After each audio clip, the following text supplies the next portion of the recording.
po ang onting reminders. Hindi po namin ina-allow ng hotspot dahil may possibility po or tendency na ma-restrict po yung mga account po ninyo.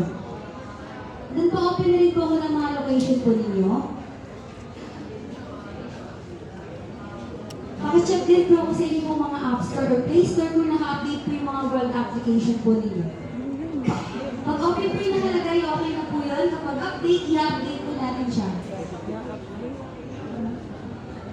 Remind ko lang din po no, kapag may problema po tayo sa mata, like katarata or na-operahan po yung mga mata, 50-50 pa po yun na mag-verify. Pero gagawin po namin yung best po namin para mag-verify po kayo lahat. Okay po? Pakidala na rin po ng mga kalat po ninyo mamaya dahil wala po kami trash cam dito sa loob. And then last po, kapag nandito na po tayo sa loob, hindi na po tayo pwedeng lumabas po. Dahil uulit at umulit lang po tayo sa orientation. Maraming salamat po, makinig po tayo lahat.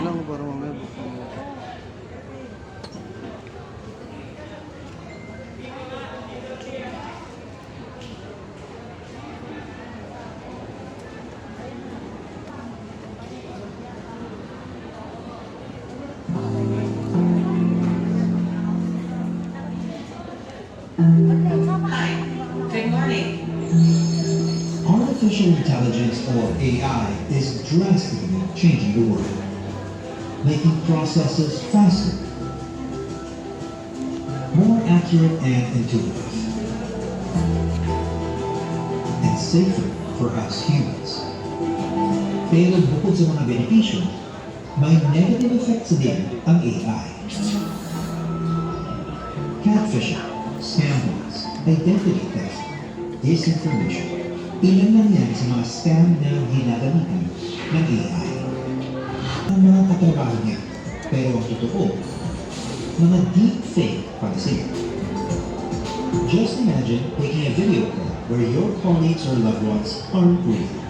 Scammers could easily deceive you into sending money, revealing sensitive information, and compromising your safety. Pero may isang epektibong paraan para maprotektahan ang iyong sarili online and confirm that the people you talk to, send money to, and see online are not artificial. And this is worth it. Madalas pag naglalaging tayo, nakikita natin ang reCAPTCHA. This is a quick test to tell humans apart from bots, usually by identifying images or typing distorted text. Pero dahil kaya na ng AI ang puzzle solving at image text recognition, reCAPTCHA may not be as effective. As AI becomes more sophisticated, it's becoming harder to distinguish between humans and machines.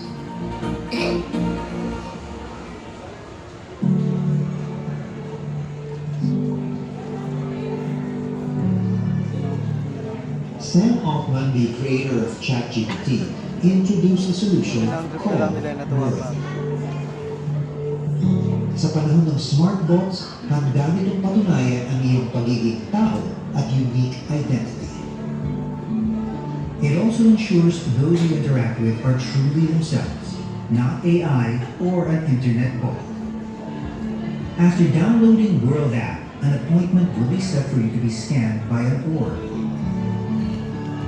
The orb verifies you are a unique human by capturing and processing photos of your iris, distinguishing individuals without revealing anyone's personal identity. You need to be verified by an orb only once. Kung susubukan mong magpa-verify ng pangalawang beses, the orb will say that you've already been scanned. This prevents fraud and trolling. Verifying at an orb creates your World ID, allowing you to anonymously prove you're a unique human when logging into websites and apps. After being verified, users have the option to receive some WorldCoin, digital tokens. Maaari mong matanggap ang tokens 24 hours pagkatapos ng registration. You can transfer this optional monetary incentive to your preferred digital wallet. Sa ngayon, World has 10 million users worldwide. Patunay ito sa tiwala ng mga tao sa World, lalo na sa data privacy features nito. Pinapanatiling private ang iyong data sa pamamagitan ng paghihiwalay nito sa maraming piraso. Tanging ikaw lang ang may access sa kabuuang data. This secure method allows multiple parties to process it without compromising your control or privacy. Tandaan, hindi mo kailangang ibigay ang pangalan mo at iba pang impormasyon sa web. The org only wants to verify you are a unique human.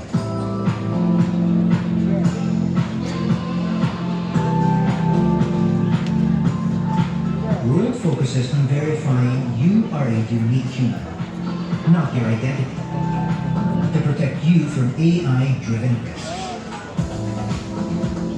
It is designed to connect, empower, and be owned by everyone while safeguarding your privacy. Sa ganitong paraan, we create an online space na inclusive at ligtas para sa lahat.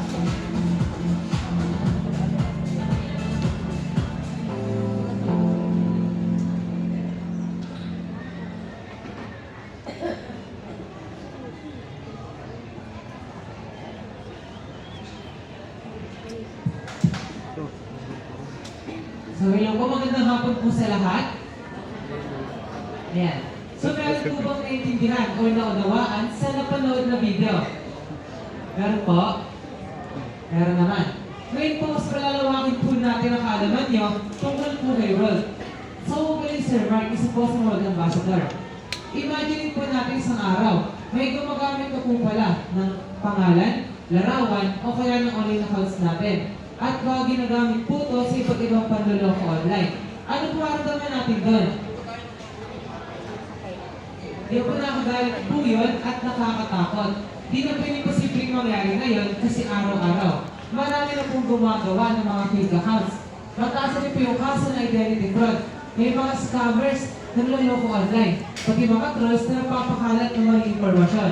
Eh sa advance na technology natin, at ang ginagamit natin na patunay na tayo totoong tao sa online. So lahat po ba kayo dito familiar kay CAPTCHA?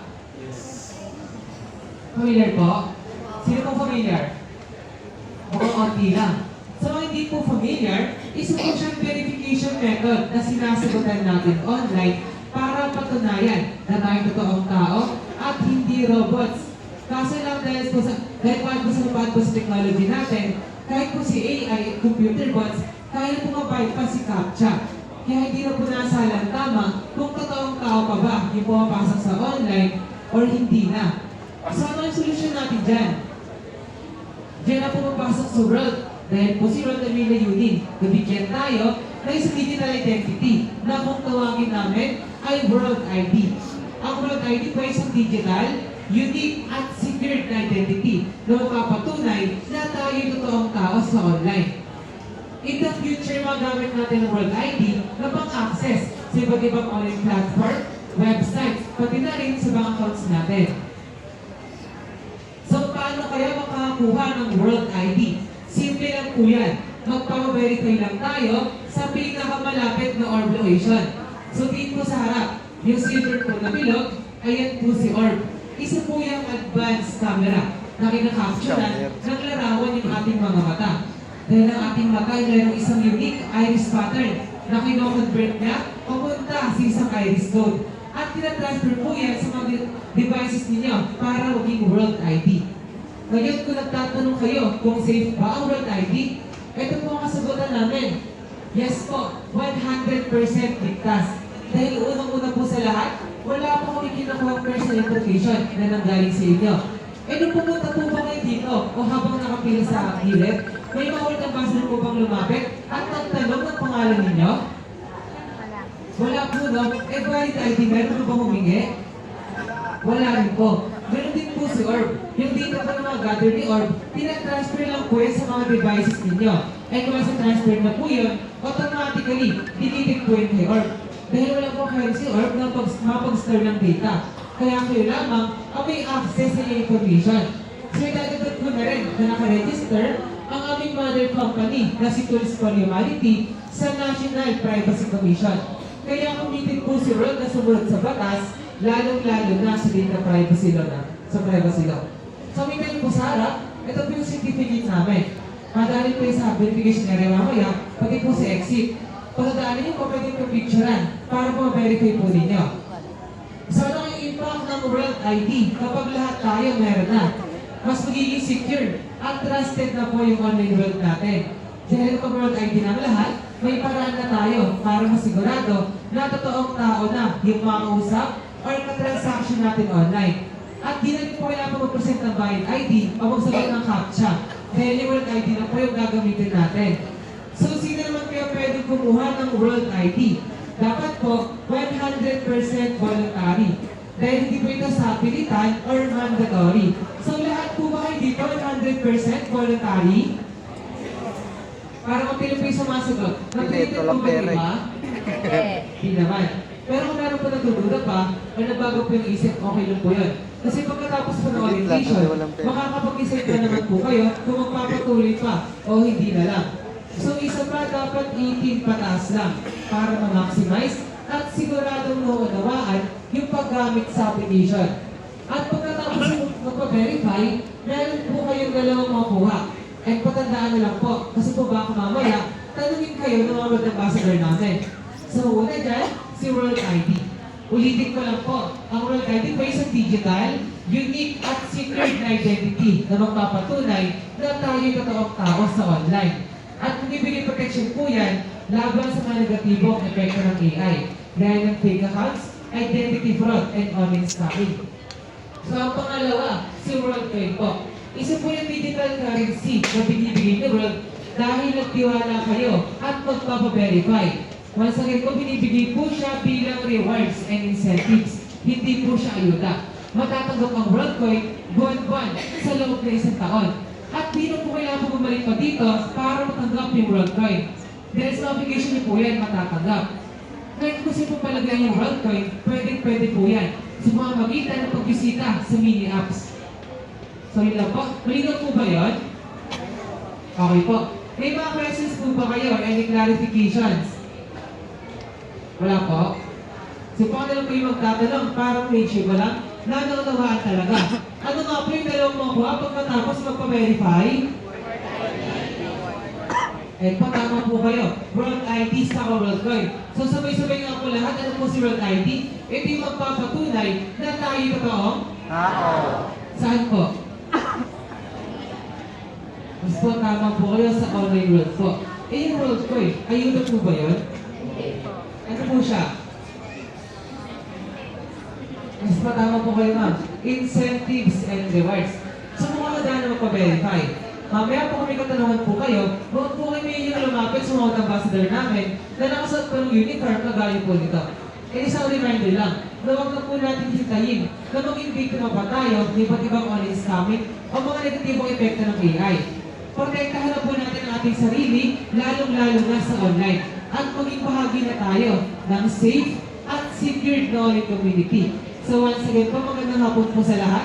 Maraming salamat po sa pakikinig and welcome na welcome tayo kay World. Pahintay na lang po na mag-a-assist para sa pila.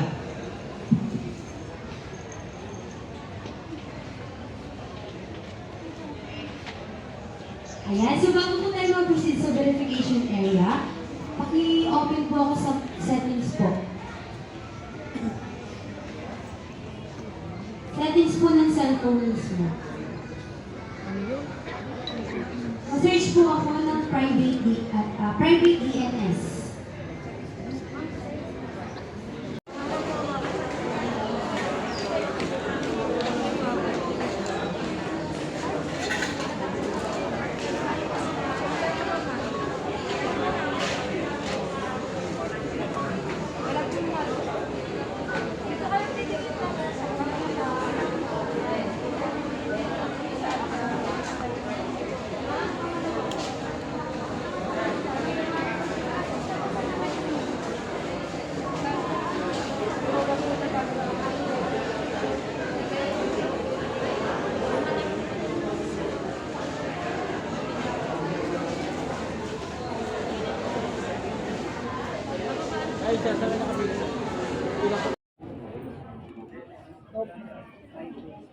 Private. Sa mga iPhone naman po, ang i-open niyo po yung Face ID. I-off daw. Malay mo, ayaw din. Mama, paano kapag wala parehas? Paano po pag wala?